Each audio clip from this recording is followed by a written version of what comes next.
Hi friends, welcome to my channel all government jobs Telugu. మన ఛానల్లో government నుంచి ఎలాంటి జాబ్ నోటిఫికేషన్ రిలీజ్ అయినా వెంటనే అప్డేట్ ఇస్తానండి. Please subscribe my channel. అలానే ఛానల్ సబ్స్క్రైబ్ చేసుకొని బెల్ ఐకాన్ ప్రెస్ చేయండి. ఛానల్లో ఎటువంటి వీడియో అప్లోడ్ అయినా మీకు వెంటనే నోటిఫికేషన్ వస్తుంది. మనం ఈ వీడియో విషయానికి వస్తే మనకి రీసెంట్గా రైల్వే రిక్రూట్మెంట్ బోర్డు ఆర్ఆర్బి నుంచి మనకి టెక్నీషియన్ పొజిషన్కి వేకెన్సీస్ నోటిఫికేషన్ రిలీజ్ అయింది కదండి. మనం ఈ వీడియోలో ఈ టెక్నీషియన్ పొజిషన్కి సెలక్షన్ ప్రొసీజర్ ఎలా ఉంటుంది, అలానే ఎన్ని స్టేజెస్లో మనకి సెలక్షన్ అనేది జరుగుతుంది, ఈ సిబిటి అనేది ఎన్ని స్టేజెస్లో ఉంటుంది, ఈ డీటెయిల్స్ అన్ని క్లియర్గా ఎక్స్ప్లెయిన్ చేశానండి. అలాగే మనకి ఏ సబ్జెక్ట్స్ పైన ఎగ్జామ్ ఉంటుంది, ఆ డీటెయిల్డ్ సిలబస్ కూడా క్లియర్గా ఎక్స్ప్లెయిన్ చేశాను. సో వీడియో స్కిప్ చేయకుండా లాస్ట్ వరకు చూడండి. అండ్ ఫర్దర్గా చూసుకుంటే ఇదిగోండి, మనకి టోటల్గా ఈ టెక్నీషియన్ పొజిషన్లో 2 కేటగిరీస్ మనకి వేకెన్సీస్ నోటిఫికేషన్ అనేది రిలీజ్ అయిందండి. ఒకటి టెక్నీషియన్ గ్రేడ్ 1 సిగ్నల్ ఒకటి, ఇంకొకటి టెక్నీషియన్ గ్రేడ్ 3. ఈ 2 పొజిషన్లకి మనకి వేకెన్సీస్ అనేవి రిలీజ్ అయ్యాయి అనమాట. మనం ఈ వీడియోలో ఈ 2 పొజిషన్లకి మనకి సెలక్షన్ ప్రొసీజర్ ఎలా ఉంటుంది, ఈ డీటెయిల్స్ అన్ని కూడా ఫర్దర్గా చూద్దాం. దీనికంటే ముందు మనం ఈ ఎంప్లాయ్మెంట్ నోటీస్ నెంబర్ 02/2024 ఉంది కదండి, దీని ఫుల్ డీటెయిల్డ్ వీడియో కూడా ఒకటి చేశానండి సెపరేట్గా. అంటే మనకి ఈ 2 పొజిషన్లకి కావాల్సిన మినిమం రిక్వైర్మెంట్స్ ఏంటి, ఏజ్ క్వాలిఫికేషన్ ఏంటి, ఈ డీటెయిల్స్ అన్ని కూడా క్లియర్గా ఎక్స్ప్లెయిన్ చేసి ఒక వీడియోలో పెట్టానండి. ఆ వీడియో కూడా నేను ఎండ్ స్క్రీన్లో పెడతాను, అలాగే డిస్క్రిప్షన్లో కూడా లింక్ పెట్టాను. చూడడం వాళ్ళు ఎవరైనా ఉంటే చూసి అప్లై చేసుకోవచ్చు. అండ్ ఫర్దర్గా మనం ఈ వీడియో విషయానికి వస్తే సెలక్షన్ ప్రొసీజర్ ఇండివిజువల్గా ఈ 2 స్టేజ్లకి చిన్న డిఫరెన్స్ ఉందండి. ఆ డీటెయిల్స్ కూడా చూద్దాం. ఇదిగోండి, మనకి రిక్రూట్మెంట్ ప్రాసెస్ అనేది టోటల్గా 3 స్టేజెస్లో ఉందండి. ఒకటి కంప్యూటర్ బేస్డ్ టెస్ట్, రెండోది డాక్యుమెంట్ వెరిఫికేషన్, మూడోది మెడికల్ ఎగ్జామినేషన్. యాక్చువల్గా మనకి ఈ 3 స్టేజ్లోనే ఎగ్జామ్ జరుగుతుంది.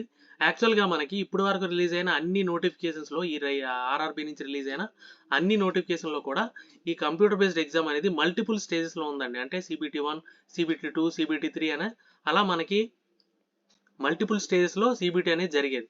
బట్ ఈ నోటిఫికేషన్లో స్పెషల్గా మనకి ఓన్లీ కంప్యూటర్ బేస్డ్ ఎగ్జామ్ ఒక్కటే జరుగుతుంది అనమాట. ఇది చెప్పుకోదగ్గ మంచి విషయమేనండి. ఎందుకంటే మనకి మనం రాసిన ఈ ఒక్క ఎగ్జామ్ ద్వారానే మనకి ఫైనల్ సెలక్షన్ అనేది తెలిసిపోద్ది అనమాట డైరెక్ట్గా. మళ్ళీ ఇంకో స్టేజ్ ఎగ్జామ్ రాయాలి, దాంట్లో క్వాలిఫై అయ్యాలనేది అలాంటిది ఏమీ లేదు. ఓన్లీ మీరు రాసిన ఒక ఎగ్జామ్ పైన మీ సెలక్షన్ అనేది డిసైడ్ అయిపోద్ది. సో అందరూ కూడా ఎలిజిబిలిటీ ఉన్న ప్రతి ఒక్కరు అప్లై చేసి డీటెయిల్గా మనకి సిలబస్ కూడా ఇందులో ఎక్స్ప్లెయిన్ చేసి అది చూసి మీరు ప్రిపేర్ అయితే బెటర్ అనమాట. అండ్ ఫర్దర్గా చూసుకుంటే ఇక్కడ మనకి 2 పొజిషన్స్ ఉన్నాయి కదండి. ఒకటి టెక్నీషియన్ గ్రేడ్ 1, ఇంకొకటి టెక్నీషియన్ గ్రేడ్ 3 ఒకటి. ఇందులో మనం టెక్నీషియన్ గ్రేడ్ 1కి సెలక్షన్ ఎలా ఉంటుంది అంటే టోటల్గా మనకి 100 క్వశ్చన్స్ ఉంటాయండి, 90 minutes టైం. ఓకేనా, 100 క్వశ్చన్స్. ఈ 100 క్వశ్చన్స్ ఎలా డివైడ్ చేశాడు కూడా ఫర్దర్గా చూద్దాం. 100 క్వశ్చన్స్ 90 minutes అంటే టోటల్గా మీకు ఈచ్ క్వశ్చన్కి 54 seconds టైం మాత్రమే ఉంటుంది. సో మీరు ప్రిపరేషన్ అనేది దీనికి తగ్గట్టుగానే ప్రాక్టీస్ కూడా చేయాలన్నమాట. ఇంకోటి నెగిటివ్ మార్కింగ్ కూడా ఉందండి. ఇది కూడా మనం ప్రిపరేషన్లో దృష్టిలో పెట్టుకోవాలి. అంటే మీరు 3 క్వశ్చన్లు రాంగ్ రాశారనుకోండి, 1 మార్క్ పోతుంది. అంటే 1/3 మార్క్స్ అనమాట ఈచ్ రాంగ్ ఆన్సర్. ఇంకోటి మీకు ఇక్కడ దీని ఎగ్జామ్ ఏదైతే ఉందో ఆ ఎగ్జామ్లో మినిమం క్వాలిఫైయింగ్ పర్సెంటేజ్ కూడా ఇచ్చాడండి కేటగిరీ వైజ్. అన్రిజర్వ్డ్ ఈడబ్ల్యూఎస్కి 40% వస్తే క్వాలిఫై అయినట్టు, అలాగే ఓబీసీ వాళ్ళకి 30%, ఎస్సీ కూడా 30%, ఎస్టీ వాళ్ళకి 25%. ఇలా ఇది క్వాలిఫైయింగ్ పర్సెంట్ మినిమం. ఇందులో క్వాలిఫై అయిన వాళ్ళందరిలో మళ్ళీ మెరిట్ అనేది తీస్తాడు అనమాట. ఫైనల్ మెరిట్ తీసి అందులో మీకు ఫర్దర్ స్టేజ్కి పంపిస్తాడు. ఫర్దర్ స్టేజ్ అంటే ఏంటి, డాక్యుమెంట్ వెరిఫికేషన్ అనమాట. అండ్ డీటెయిల్డ్ సిలబస్ చూసుకుంటే ఏ సబ్జెక్ట్స్ పైన ఎన్ని మార్క్స్ వస్తాయి, ఎన్ని క్వశ్చన్స్ వస్తాయి, ఎంత వెయిటేజ్ ఉంటుందని చూసుకుంటే ఇది ఓన్లీ టెక్నీషియన్ గ్రేడ్ 1 సిగ్నల్కి మాత్రమే. జనరల్ అవేర్నెస్ అండి. ఇక్కడ మీకు ఈ 5 టాపిక్స్ పైన మీకు 5 సబ్జెక్ట్స్ పైన ఎగ్జామ్ అనేది ఉంటుంది. దీని నెంబర్ ఆఫ్ క్వశ్చన్స్ కూడా ఇక్కడ ఇచ్చాడు.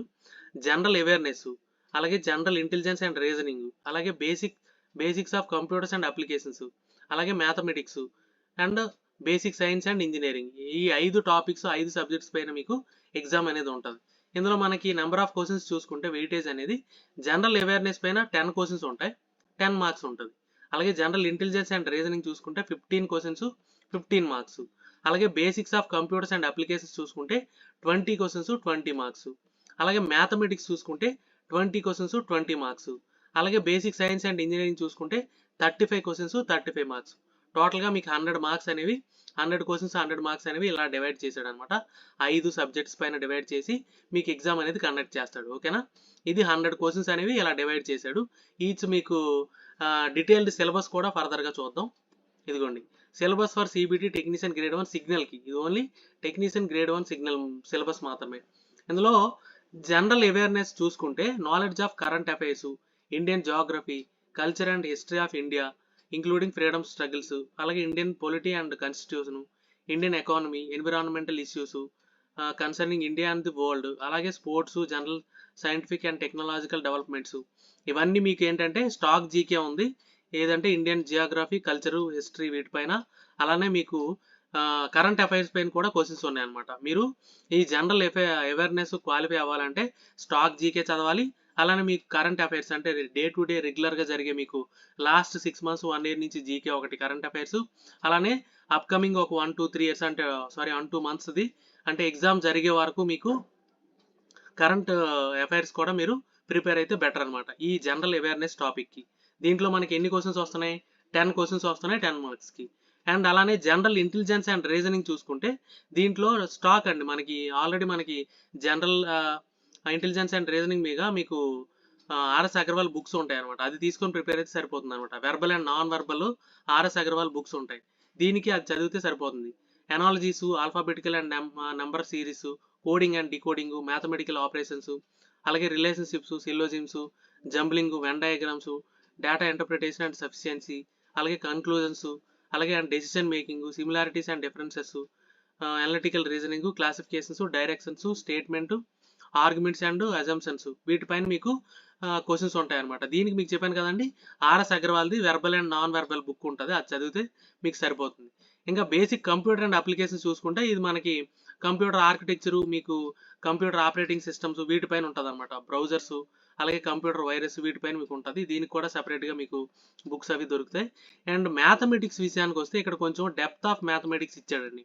Number systems, rational and irrational numbers, BODMAS rules, quadratic equations, arithmetic progression, similar triangles, Pythagoras theorems, coordinate geometry, trigonometrical ratios, heights and distances, అలాగే surface area and volume, sets, అలాగే మీకు empty set, finite and infinite sets, equal sets, subsets and difference of sets, అలాగే complements of sets, properties of complement, statistics వీటన్నిటిపైన మీకు exam అనేది ఉంటుంది ఇక్కడ. అంటే మ్యాథమెటిక్స్ అంటే జనరల్గా మనకి ఈ అంటే కాంపిటేటివ్ ఎగ్జామ్కి అర్థమెటిక్ క్వశ్చన్స్ అన్ని ఇస్తాడు, బట్ ఇక్కడ మాత్రం కొంచెం సిలబస్ అనేది కొంచెం డిఫరెంట్గా ఉంది. ఇక్కడ ఇచ్చిన ఈ సిలబస్ అన్ని మీరు ప్రిపేర్ అయితే సరిపోతుందండి. అడిషనల్గా మీరు ఇంకా ఏమీ చదవాల్సిన అవసరం ఉండదు. ఇక్కడ క్లియర్గా సిలబస్ అనేది మెన్షన్ చేశాడు. ఇవన్నీ మీరు నోట్ చేసుకొని వీటిపైన టాపిక్స్ అన్ని ప్రిపేర్ అయ్యి మీరు ఆన్లైన్లో ఎగ్జామ్స్ ఉంటాయి, టెస్ట్స్ అవి రాసుకుంటే మీరు సరిపోతుంది అనమాట. అండ్ ఫర్దర్గా బేసిక్ సైన్స్ అండ్ ఇంజనీరింగ్ అండి, ఈ వీటిపైన చూసుకుంటే మీకు ఫిజిక్స్ ఫండమెంటల్స్ అండి, యూనిట్స్ అండ్ మెజర్మెంట్స్, మీకు 10th క్లాస్ వరకు మీకు ఎగ్జామ్స్ అంటే మీరు 10th క్లాస్ వరకు సైన్స్ ఏదైతే చదివారో ఆ సైన్స్ మీరు చదివితే సరిపోతుంది అనమాట. ఇక్కడ ఆల్రెడీ అన్ని క్వశ్చన్స్ అవే ఉన్నాయి చూడండి. Physics fundamentals, measurements, mass, weight, density, work, power and energy, అలాగే speed and velocity, heat and temperature, ఇవన్నీ మనకు 10th వరకు చదివిన క్వశ్చన్సే.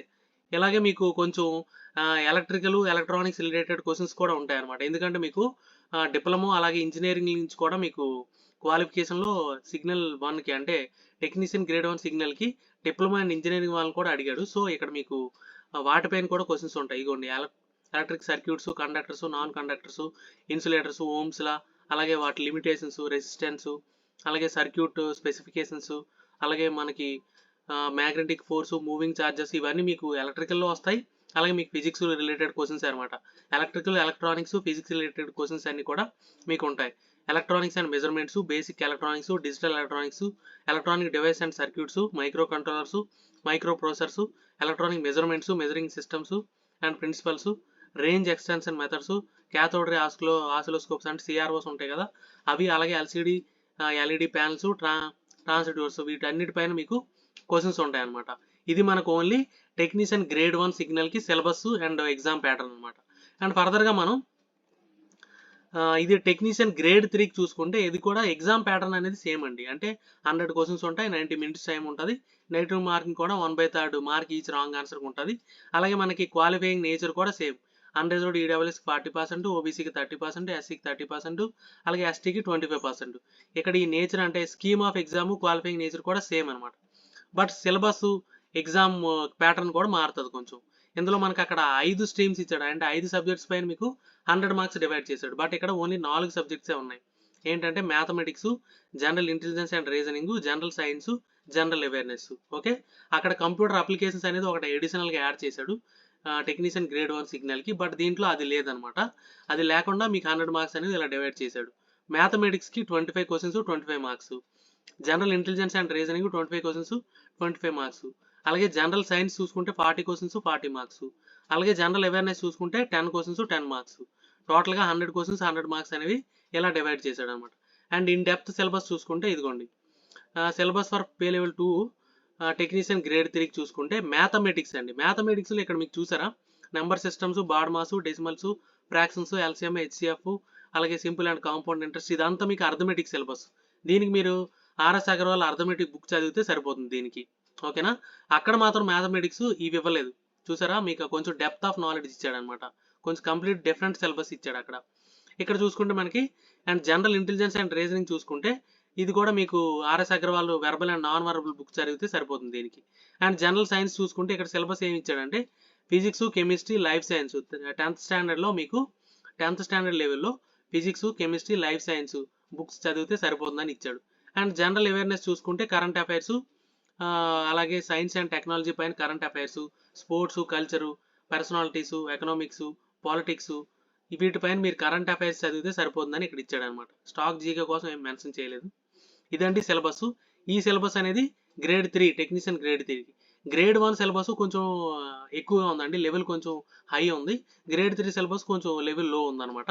ఎందుకంటే మీకు అక్కడ బీటెక్, డిగ్రీ, డిప్లొమా అడిగాడు, బట్ దీనికి మాత్రం ఓన్లీ ఐటీఐ మాత్రమే అడిగాడు దీనికి. ఓకే, అందుకని మీకు ఇక్కడ లెవెల్ ఆఫ్ ఎగ్జామినేషన్ అనేది కొంచెం డిఫరెన్స్ ఇచ్చాడు అనమాట.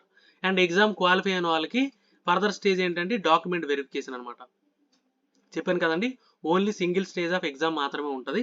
ఇక్కడ క్లియర్గా మెన్షన్ చేశారు చూసారా, the number of short listed candidates will be equal to the number of vacancies. అంటే ఫైనల్గా మీకు ఎవరైనా ఎన్ని వేకెన్సీస్ ఉన్నాయో అంతమందిని మాత్రమే మీకు కంప్యూటర్ బేస్డ్ ఎగ్జామ్ నుంచి సెలెక్ట్ చేస్తారు డైరెక్ట్గా.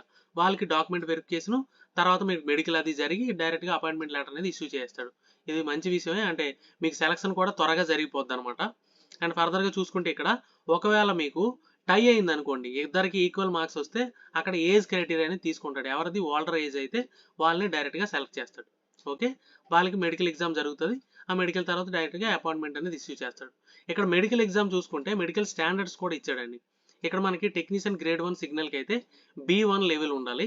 మిగిలిన టెక్నీషియన్ గ్రేడ్ 3కి అయితే మీకు మీ అంటే సబ్జెక్టు మీ పొజిషన్ బట్టి అక్కడ మీకు డిఫరెంట్ గ్రేడ్స్ ఇచ్చాడు అనమాట.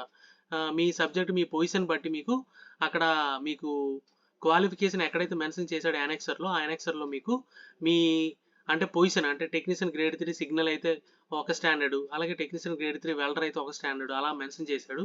అందులో ఇచ్చిన స్టాండర్డ్ని బట్టి A3 అయితే A3, B1 అయితే B1, B2 అయితే B2, ఈ మెడికల్ స్టాండర్డ్స్ అన్ని ఉండాలి. విజన్ స్టాండర్డ్స్ ఎలా ఉండాలి, మెడికల్ ఫిట్నెస్ ఎలా ఉండాలి, ఇవన్నీ కూడా మీకు వెబ్సైట్లో ఇస్తాడు. ఇక్కడ క్లియర్గా మెన్షన్ చేశాడు. ఇదండి డీటెయిల్స్. ఇక్కడ మీకు టెక్నీషియన్ గ్రేడ్ 1 సిగ్నల్కి మాత్రం B1 స్టాండర్డ్ ఉండాలి. ఇక్కడ A3 స్టాండర్డ్ అంటే కొంచెం హై లెవెల్ అనమాట B1, B2 కంటే. సో అదొకటి మీరు చెక్ చేసుకుంటే బెటర్. ఇవ్వండి డీటెయిల్స్. ఏమైనా డౌట్స్ ఉంటే కమెంట్ చేయండి, డెఫినెట్గా క్లారిఫై చేస్తాను. వీడియో నచ్చితే లైక్ చేయండి, మీ ఫ్రెండ్స్కి షేర్ చేయండి. ఛానల్ని సబ్స్క్రైబ్ చేయడం మర్చిపోకండి. Thank you so much.